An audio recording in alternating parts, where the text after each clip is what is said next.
আমি চট্টগ্রামের মানুষকে বুক দিয়েছি, তাদেরকে কোনো সময় পিঠ দেখাবো না। শেখ হাসিনা যে ভুলগুলি করতো ওগুলো হয়তো অনেক মানুষ ধরিয়ে দিতে ভয় পেত, সালাউদ্দিন কাদের চৌধুরী কোনো সময় ভয় পায়নি। আমি যখন চিটাগাংয়ে যাই, মানুষের যে ভালোবাসাটা আমি পেয়েছি ওটা আমি ব্যক্তিগত কোনো কারণে পাইনি, আমি সালাউদ্দিন কাদের চৌধুরীর ছেলে হিসাবে আমি পেয়েছি।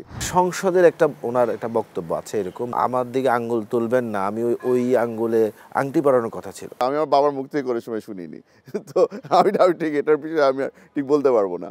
বিগত যে প্রধানমন্ত্রী ছিল শেখ হাসিনা, তার ক্ষোভের কারণেই আমাকে গুম করা হয়। আমার বাবা দেশে ছিলেন না, এই জিনিসটা প্রমাণ করতে করতেই আমার দাড়ি পেকে গেছে। ইয়াঙ্গার জেনারেশন এখন সালাউদ্দিন কাদের চৌধুরীকে আসলে হিরো হিসাবে দেখে। 5 আগস্ট পরবর্তী বাংলাদেশের যে রাজনৈতিক বাস্তবতা পরিবর্তন, সেই বিষয় এবং আয়নাঘর, আন্তর্জাতিক অপরাধ ট্রাইব্যুনাল এবং সালাউদ্দিন কাদের চৌধুরীর বিচার, সে নিয়ে আমরা কথা বলতে এসেছি তার দ্বিতীয় সন্তান হুম্মাম কাদের চৌধুরীর সাথে। ভাই, আমরা প্রথমেই জানতে চাই যে আপনার যে 7 মাসের যেই গুমটা ছিলেন, আসলে আপনাকে কারা নিয়ে গেল, কেন নিয়ে গেল এবং কিভাবে নিয়ে গেল? আসসালামু আলাইকুম আরফত ভাই। 7 মাস গুমের অভিজ্ঞতা হয়তো অনেকজনেই এখন জানে, অনেকজনের সাথে কথা বলেছি এই বিষয় নিয়ে। তবে যে প্রশ্নটা আপনি করলেন যে কেন নিয়ে যাওয়া হলো আমাকে, এটার জবাবের এখনও অপেক্ষায় আছি আমরা। খালি আমরা না, পুরো বাংলাদেশই অপেক্ষায় আছে জানার জন্য যে যাদেরকে গুম করা হয়েছিল কেন গুম করা হয়েছিল, আর আমাকে যে ছেড়েও দেওয়া হলো কেন ছেড়ে দেওয়া হলো। এই বিষয়গুলা বর্তমানে বাংলাদেশের জনগণের কাছে একটা খুব গুরুত্বপূর্ণ একটা টপিক হিসাবে দাঁড়িয়েছে। আশা করছি যে যেই কমিশনটা গঠন করা হয়েছে তাদের মাধ্যমে, বর্তমান সরকারে যারা আছে তাদের মাধ্যমে আমরা কিছু জবাব হয়তো শিগগিরই পেতে পারি। আচ্ছা, এই যে গুমের অভিজ্ঞতাটা 7 মাস আপনি কোথায় ছিলেন বা কিভাবে নিয়ে গেছিল, বা ওইখানে আপনার বাস্তবতা কেমন ছিল? আমার গুমের সময়টা, এই যে 7 মাস আমি ওই সেলের মধ্যে ছিলাম, যেই সেলের মধ্যে আমাকে রাখা হয়েছিল, এই জিনিসটা হয়তো আপনি যদি কম্পেয়ার করতে চান তাহলে ওই ইরাক যুদ্ধর সময় যেই ঘটনাগুলি ঘটেছিল, পরবর্তীতে আপনি যদি কিউবাতে যেই কারাগারটা আছে গুয়ান্টানামো বে, ওটার সাথেও যদি কম্পেয়ার করতে চান, ওগুলোর থেকেও জঘন্য একটা সিচুয়েশনের মধ্যে আমাদেরকে রাখা হয়েছিল। আপনারা জানেন, গুয়ান্টানামো বেতেও যদি আপনাকে আটক করে রাখা হয়, আপনার সাথে কিন্তু আইনজীবীরা এসে দেখা করতে পারে আপনার সাথে। আপনার দিনে একবার আপনাকে বাইরে আলো বাতাস খাওয়ার জন্য আপনাকে বাইরে নিয়ে যাওয়া হয়।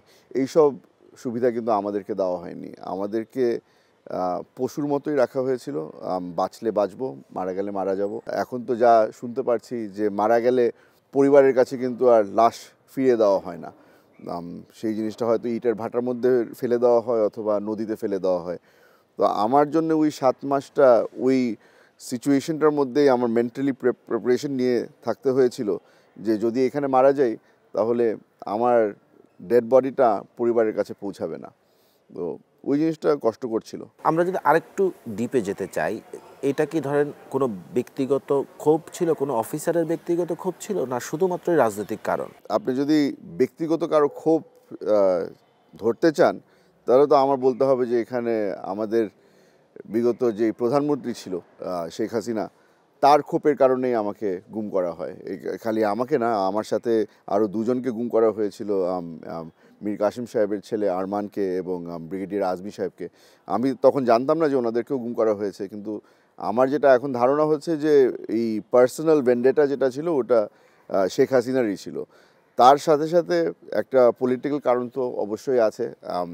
এখন যেটা আমরা বুঝতে পারছি যে আমরা একটা পলিটিক্যাল লেগেসি ফলো করি। আমি আমার বাবারটা ক্যারি অন করছি। আরমান সে কোনো সময় রাজনীতির সাথে জড়িত ছিল না, কিন্তু তার বাবা একজন বড় রাজনীতিবিদ ছিল। আজমি ভাই, তার বাবা গোলাম আজম সাহেব, ওনাকে বাংলাদেশের এমন কেউ নাই যে চিনে না। আমাদেরকে টার্গেট করা হয়েছিল যে আমরা সেকেন্ড জেনারেশন অথবা নেক্সট জেনারেশন যারা হয়তো রাজনীতির সাথে ইনভলভ হয়ে যাব। তো ওই বলে না যে গোড়ার থেকে যেন কেটে ফেলা হয়, যেন নেক্সট জেনারেশন যেন দাঁড়াতে না পারে। ওনাদের চিন্তাধারা এরকমই ছিল যে আমরা যেন পরবর্তীতে এসে পলিটিক্স না করি। বারবার করে বলছি যে এগুলো কিন্তু আমাদের সব স্পেকুলেশন।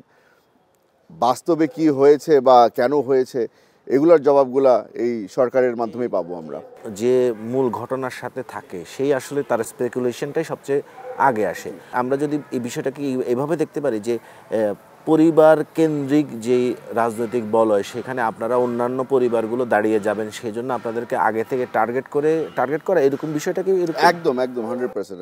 আমি যেটা বলতে যাচ্ছিলাম আপনি খুব সুন্দরভাবে গুছিয়ে বললেন যে আমরা বাংলাদেশ আসলে যতটুকু ম্যাচিওর হয়েছে এখনও ধারণা করা হয় যে ডাক্তারের ছেলে ডাক্তার হবে, ইঞ্জিনিয়ারের ছেলে ইঞ্জিনিয়ার হবে। এখন ধারণা করা হয় যে রাজনীতিবিদের ছেলেও রাজনীতিতেই জড়িয়ে যাবে।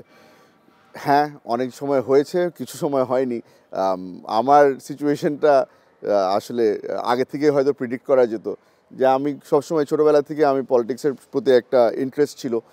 পরবর্তীতে আব্বাকে যখন অ্যারেস্ট করা হয়, আব্বার বিরুদ্ধে যখন এই মামলা শুরু করা হয়, 1/11 থেকেই কিন্তু পারসিকিউশনটা শুরু হয়। ওই সময় থেকে কিন্তু আমি বাবার পিছন পিছন হাঁটা শুরু করি, পলিটিক্সের মধ্যে ইনভলভ হওয়া শুরু করি। পদবি ছাড়াই একটা ইন্টারেস্ট ছিল বলে এসেছিলাম। হ্যাঁ, যেটা মানুষজন ধারণা করেছিল সেটাই বাস্তবতায় হয়ে গেল যে আব্বার পরে পলিটিক্সে আমিই চলে এসেছি। যেহেতু সালাউদ্দিন কাদের চৌধুরীর কথা এসেছে, সেই কারণে একটা জিনিস জানতে চাই যে সালাউদ্দিন কাদের চৌধুরীর সন্তান হিসেবে আপনি কোনো সুবিধা পেয়েছেন কিনা, রাজনৈতিক সুবিধার বাইরে বা রাজনৈতিক সুবিধায় কোনো সুবিধা পেয়েছেন কিনা? সুবিধা অনেক পেয়েছি, আমি এটা ডিনাই করব না। সুবিধাগুলো কী ওটা আপনাকে একটু বলে রাখি। আমি যখন চিটাগাংয়ে যাই, মানুষের যে ভালোবাসাটা আমি পেয়েছি ওটা আমি ব্যক্তিগত কোনো কারণে পাইনি, আমি সালাউদ্দিন কাদের চৌধুরীর ছেলে হিসাবে আমি পেয়েছি। আমি যে করে আপনি আমাকে যদি চট্টগ্রামের যে কোনো অঞ্চলে আমাকে ফেলে দেন, আমি জানি যে ওখানে কেউ না কেউ আছে যে আমার বাবাকে ভালোবেসে আমাকে আশ্রয় দিবে, তার বাড়িতে আমি ভাত পাবো, তার বাড়িতে আমি শান্তিমতো থাকতে পারবো। আমি ওই প্রোটেকশনটা আমি এনজয় করেছি সালাউদ্দিন কাদের চৌধুরীর ছেলে হিসাবে। রাজনৈতিকভাবে জি, এটা এটা খুব সাধারণ একটা জিনিস যে আমি যখন পলিটিক্সের মধ্যে ইনভলভ হয়ে যাই অথবা আমি যখন বিএনপির রাজনীতির সাথে ইনভলভ হয়ে যাই, হ্যাঁ, বেগম খালেদা জিয়া, তারেক রহমান সাহেবের সাথে আমাদের একটা ঘনিষ্ঠ সম্পর্ক আছে। তাদের সাথে আমার ছোটোবেলা থেকে আমার তাদের সাথে একটা পরিচয় আছে। তো ওই কারণে হয়তো তারা আমাকে দেখে হয়তো একটু নরমভাবে চিন্তা করে একটা সিদ্ধান্ত নেওয়ার সময় বলে যে না, একে তো আমি আগে থেকে চিনি। তো আমি বলবো যে একটা রিলেশনশিপ যেটা দীর্ঘ অনেক বছরের, ওইটার কারণে হয়তো কিছু সুবিধা পেয়েছি। তবে আপনি জানেন যে পলিটিক্স ছেলে খেলা না। এখানে আপনার যদি ওই মেধা না থাকে, ওই শ্রম যদি না থাকে, তাহলে আপনার এগিয়ে যাওয়াটা খুবই কষ্টকর। সালাউদ্দিন কাদের চৌধুরীর ছেলে হিসেবে আপনি কি কি অসুবিধার সম্মুখীন হয়েছেন, এবং আমাদের স্পেকুলেশন যে আপনার গুম হওয়ার অন্যতম কারণ ওইটা? আমি বলবো যে বর্তমান সিচুয়েশনে আমি বলবো যে মানুষের ভালোবাসাটাকে আমি সবচেয়ে প্রাধান্য করি, যে এটার উপরে আর কিছু নেই। ওটার সাথে সাথে কিছু অসুবিধা তো হয়েছেই। বাবার রাজনীতির কারণে যারা আব্বাকে অপোজিশন হিসাবে দেখতো, যারা তাকে মনে করতো যে ওনার রাজনীতির সাথে তাদের একটা ভিন্ন মত আছে, সঙ্গে সঙ্গে তারা ভেবে নিল যে আমিও তাদের অপোজিশন। যখন আমরা বিরোধী দলের সাথে জড়িত থাকি, অসুবিধা তো অনেকই হয়। আপনাদেরকে আজকে এখানে আমার বাড়িতে ডেকেছি, এটা আমার বাসা না, এটা আমার বাবার বাসা। এই বাড়িটা নিয়েও টানা হ্যাচড়া হয়েছে বহু, যে কোন দিন আমার বাবার এই বাড়ি নিয়ে চলে যায়, ঘর ছাড়া হয়ে যাই, আমরা জেল খেটতে হয়েছে। এখানে মামলা মোকদ্দমা তো আমাদের জন্য এখন মানে একটা রেগুলার জিনিস হয়ে গিয়েছিল। এগুলো সবগুলোই অন্য কোনো কারণে না, আমি সালাউদ্দিন কাদের চৌধুরীর ছেলে এই কারণেই হয়েছে। তবে আমি ধরে নিয়েছি যে এগুলো একটা ন্যাচুরাল প্রোগ্রেশন। রাজনীতিতে যখন এসেছি এগুলো হবেই, তো বাবাকে ব্লেম করব না। এগুলা আমি মনে করি যে এটা পার্ট অফ পলিটিক্স। আমরা একটু সালাউদ্দিন কাদের চৌধুরীর বিষয়টাকে একটু সামনে আনতে চাই। প্রাক্তন প্রধানমন্ত্রী শেখ হাসিনার সাথে কি ওনার কোনো ব্যক্তিগত দ্বন্দ্বের কারণে উনি বেশি টার্গেটেড হয়েছেন? হ্যাঁ, এটা একটা ব্যক্তিগত কারণও থাকতে পারে। কারণ আপনি জানেন যে আমার বাবার পলিটিক্স অথবা আমার বাবার পার্সোনালিটি যেটা ছিল, ও ঠোঁটকাটা। ওনার মুখে কোনো ফিল্টার ছিল না। যেই জিনিসগুলো হয়তো আপনারা বাড়িতে বসে যেগুলো ডিসকাস করতাম, সাহস হতো না ওগুলো বাইরে বলার, সেই কথাগুলো কিন্তু আমার বাবা বলে ফেলতো। তো এখন শেখ হাসিনা যেই ভুলগুলি করতো, ওগুলো হয়তো অনেক মানুষ ধরিয়ে দিতে ভয় পেত। সালাউদ্দিন কাদের চৌধুরী কোনো সময় ভয় পায়নি, উনি মুখের উপরেই বলে ফেলতো। আমার বাবা একটা জিনিস সবসময় বলতো যে ডাকাতকে ডাকাত বলা যায় না, চোরকে চোর ডাকা যায় না। এগুলো হয়তো অনেক মানুষের জন্য ভয়ঙ্কর একটা জিনিস, যে সত্যি কথা বলা। আমার বাবা এই সত্যি কথাগুলি বলে ফেলতো। ওটার কারণে হয়তো শেখ হাসিনা আমার বাবাকে একটু না বেশ কিছুটাই অপছন্দ করতো। আমার মনে হয় যে পার্সোনাল একটা ক্ষোভ ছিল। তার সঙ্গে সঙ্গে আপনি পলিটিক্যালি সালাউদ্দিন কাদের চৌধুরী একটা বড় ফ্যাক্টর ছিল বাংলাদেশের পলিটিক্সের মধ্যে। তো ওই জিনিসটার কারণে এই দুটা জিনিস একসাথে করে আমার বাবা একটা খুব বড় থ্রেট হয়ে বসে শেখ হাসিনা এবং আওয়ামী লীগের জন্য। ব্যক্তিগত কোনো ইস্যু কি আছে? আমার জানার মতো তো কোনো ব্যক্তিগত ইস্যু নাই। আমরা সবসময় চেষ্টা করেছিলাম যে এই জিনিসটা আমি অনেকবার বলেছি যে আমাদের অন্তত আমার বাবা যেই শিক্ষাটা আমাদেরকে দিয়েছে, যে জিনিসটা আমরা অনেক বছর ধরে দেখে এসেছি ছোটোকাল থেকে, সংসদের ভিতরে আপনার যেই বিতর্ক হয়, যেই কথা কাটাকাটি হয়, আমরা সবসময় বলতাম যে আব্বা হয়তো অনেক এক্সেসিভ বলে ফেলেছে, হয়তো অনেক মানুষকে পার্সোনালি অ্যাটাকও করেছে। এই জিনিসটা আমাদেরও পছন্দ ছিল না। আম্মা সবসময় আব্বাকে বলতো যে তোমার এই জিনিসটা করা উচিত না। আমি যে জিনিসটা নিজে দেখেছি যে ওই কথা কাটাকাটির পরেও আমার বাবা হয়তো তখন অপোজিশনের একজন লিডার হিসেবে ছিল, সে গভর্নমেন্টের কাউকে কিছু বলেছে, পরবর্তীতে কিন্তু তারা একসাথেই ওই সংসদের ক্যান্টিনে বসে একসাথেই স্যান্ডউইচ খাচ্ছে, সিঙ্গারা খাচ্ছে। ওই সম্পর্কটা একটা পার্সোনাল রিলেশনশিপ কিন্তু ছিল, যেই জিনিসটা এখন আর নেই। আমার মনে হয় যে আব্বার চেষ্টা করেছিল যে পার্সোনাল রিলেশনশিপগুলোকে মেনটেন করতে। পরবর্তীতে যেটা দেখলাম যে একটা রিলেশনশিপ কিন্তু দুই পক্ষ থেকেই রেসিপ্রোকেট করতে হয়। আব্বা করে যাচ্ছিল কিন্তু ওই পক্ষ থেকে কোনো কিছু পাচ্ছে না। তখন বুঝলাম যে না, এই রিলেশনশিপটা ওয়ান ওয়ে রিলেশনশিপ হয়ে গেছে। আব্বা বন্ধুত্ব চাচ্ছিল কিন্তু ওনারা বন্ধুত্ব চায়নি, ওনারা আব্বাকে দুশ্মন হিসাবেই দেখেছে আর সবসময় থ্রেট হিসাবে দেখেছে। মোস্ট প্রবলি সংসদের ওনার একটা বক্তব্য আছে এরকম যে আমার দিকে আঙ্গুল তুলবেন না, আমি ওই আঙ্গুলে আংটি পরানোর কথা ছিল। ফেসবুক বলেন অথবা ইউটিউব বলেন, এইসব জায়গার মধ্যে সবাই অনেক করে বলে। সত্যি করে বলি, এই জিনিসটা কিন্তু আমার বাবার মুখ থেকে যে বের হয়েছে এটা আমি কোনো সময় শুনিনি। আর ছেলে হিসাবে বলতে পারি যে রিসার্চ অনেক করেছি। আব্বার অনেকগুলি এই ওয়ান লাইনার ডায়লগ আছে যেগুলো খুব ফেমাস হয়েছে। এই জিনিসটা কিন্তু আমি খুঁজে পাইনি, অন্য মানুষের মুখে শুনেছি, কিন্তু আমি আমার বাবার মুখ থেকে কোনো সময় শুনিনি। তো আমি ঠিক এটার বিষয়ে আমি ঠিক বলতে পারবো না। তাহলে আপনি অস্বীকার করছেন না? দেখেন, অনেক কিছু অনেকজনে বলে ফেলে যেটার হয়তো তথ্য আমার কাছে নেই। তো আমি তথ্য ছাড়া কথা বলি না, তো ওটাতেই আমি রেখে দেবো। এখন আসি আমরা একেবারেই ওনার যে ফাঁসির আদেশ হয় এই বিষয়ে আপনাদের পারিবারিক বক্তব্যটা কি? আমার এখানে বক্তব্য খুব সিম্পল। এই জিনিসটা একটা জুডিশিয়াল মার্ডার ছিল। যেই ট্রাইব্যুনাল যেটা গঠন করা হয়েছিল, এটা আমি ব্যক্তিগতভাবে যেটা মনে করি, এটা একটা মেশিন ছিল। আমার বাবা বলেছিল না যে আওয়ামী লীগ এমন একটা মেশিন, একদিক দিয়ে রাজাকার ঢুকালে অন্য দিক দিয়ে মুক্তিযোদ্ধা বের হয়ে যায়।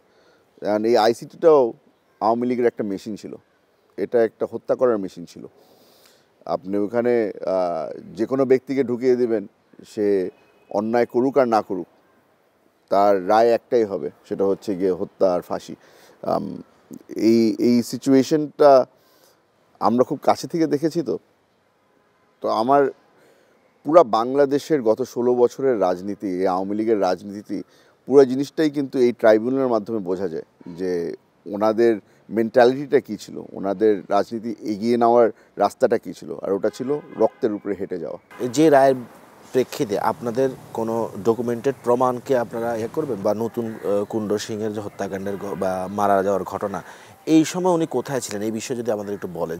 কুণ্ডেশ্বরীর বিষয়ে বলেন অথবা অন্য যেই ঘটনাগুলোর বিষয়ে বলেন, আব্বা তখন দেশে ছিল না। আমার দাদা আমার বাবাকে পাকিস্তানে পাঠিয়ে দেয়, কারণ ওখানে ওনার পাঞ্জাব ইউনিভার্সিটিতে অ্যাডমিশন হয়েছিল।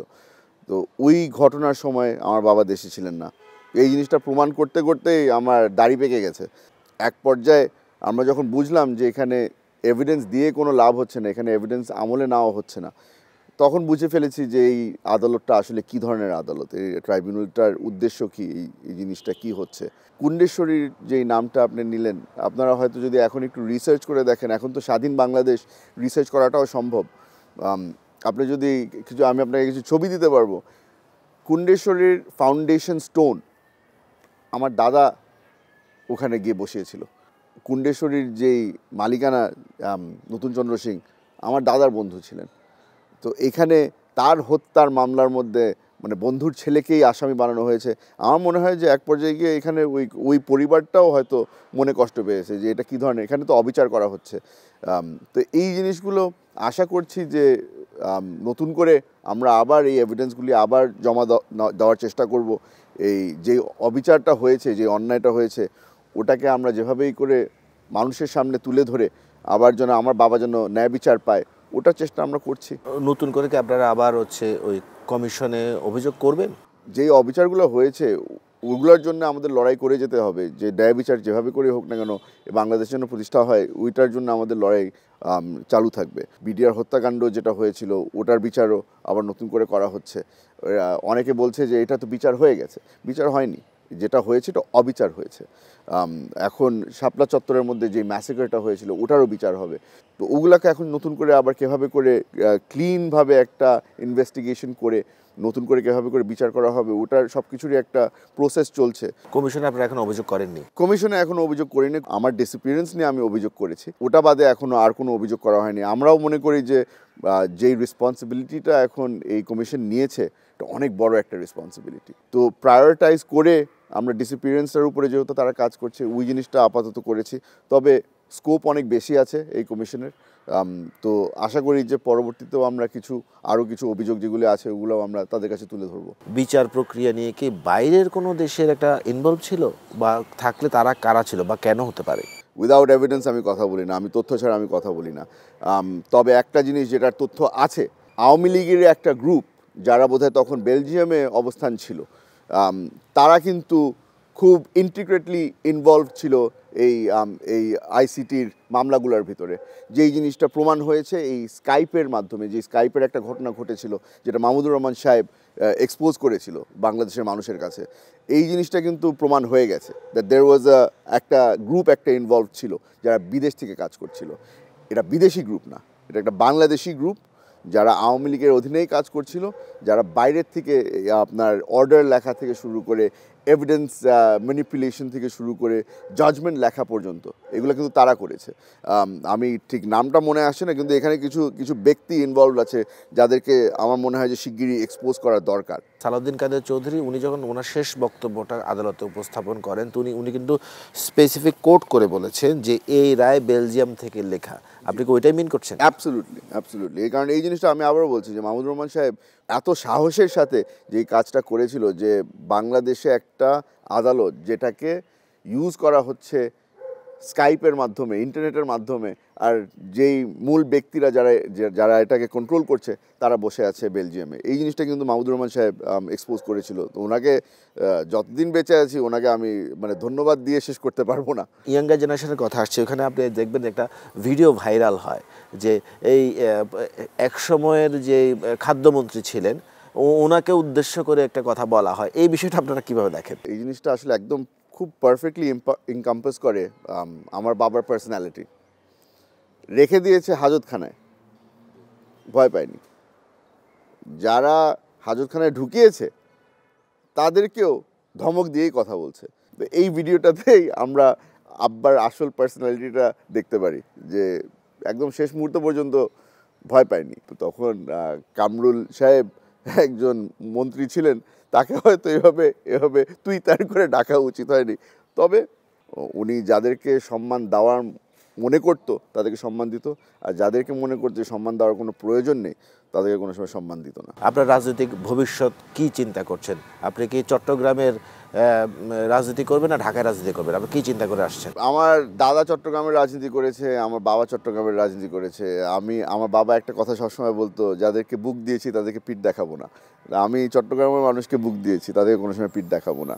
চেষ্টা করছি যে যেভাবেই হোক না কেন পলিটিক্সের মধ্যে যেখানেই আমি মনে করি যে একটা ভালো চেঞ্জ আনতে পারবো অথবা আমি কাজ করতে পারবো, সেখানেই আমি চেষ্টা করছি যে ইনভলভ হওয়ার জন্য। বাকিটা আমি একটা দলের রাজনীতি করি,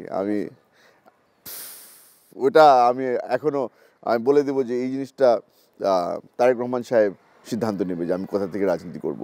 উনি যদি মনে করে যে আমাকে ওনার চট্টগ্রামের মধ্যে বেশি দরকার, তাহলে আমি চট্টগ্রামের থেকে করবো। উনি যদি বলে আমাকে যে অন্য কোথাও থেকে রাজনীতি করতে হবে, আমি সেখান থেকে করব।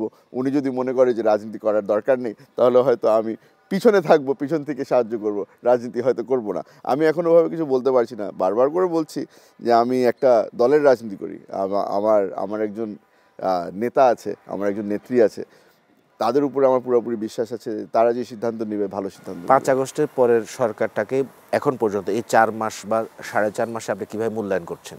নতুন বাংলাদেশ গড়ে তোলার জন্য যেই শ্রম দিতে হবে, যেই কষ্ট করতে হবে, এই জিনিসটা খালি সরকারের না, এটা আমাদের সবার করতে হবে। সরকার যে দায়িত্ব নিয়েছে, চেষ্টা করছে, অনেক জায়গায় তারা এমন অদ্ভুত মানে সাকসেস আমাদেরকে দেখিয়েছে যেটা দেখে আমরাও অবাক।